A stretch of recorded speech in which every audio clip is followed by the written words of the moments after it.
안녕하십니까. 조국혁신당 대변인 김보협입니다. 재판은 재판이고 탄핵은 탄핵이다 라는 제목으로 논평하겠습니다. 이재명 더불어민주당 대표의 지난 15일 재판의 여진이 계속되고 있습니다. 조국혁신당은 이 대표에 대한 충격적인 실형 선고 직후 유독 야당 대표에게만 가혹한 판결, 국민께서 납득하겠나라는 제목의 논평에서 판결의 문제점을 조목조목 지적한 바 있습니다.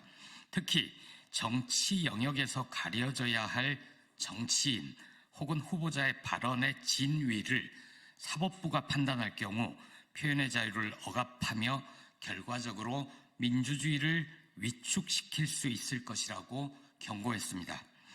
이 대표 재판 직후 윤석열 검찰 독재 정권, 특히 국민의힘은 잔치 분위기입니다. 이 대표가 실형을 선고받았다고 해서 윤석열, 김건희 부부의 혐의가 가벼워지는 것은 아닙니다. 사라지는 것도 아닙니다.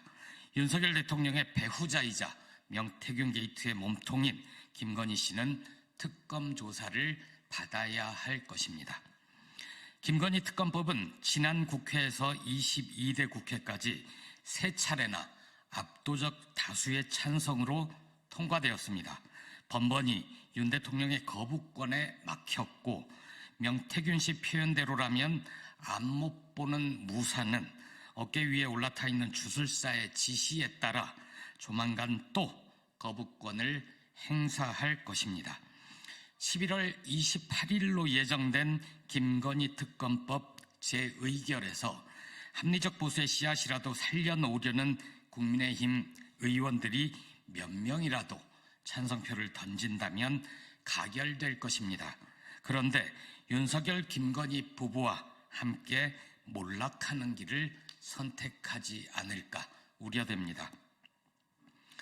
그렇다면 탄핵밖에 답이 없습니다. 조국혁신당은 내일 20일 서울 광화문 광장에서 대통령 윤석열 탄핵소추안 초안을 공개할 예정입니다.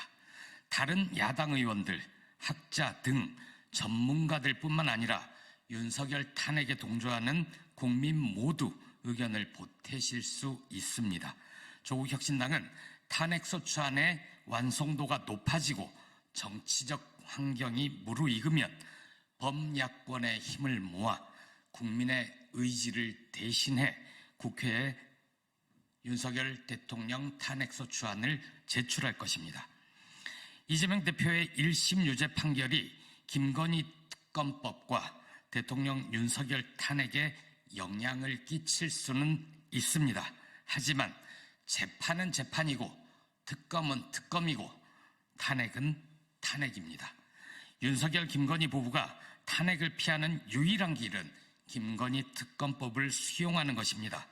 있는 그대로 범죄 혐의를 털어놓고 주권자인 국민께 용서를 구해야 합니다.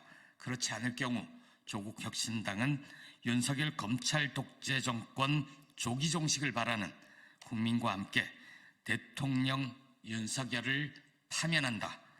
이런 헌법재판소의 결정의 날을 앞당기겠습니다.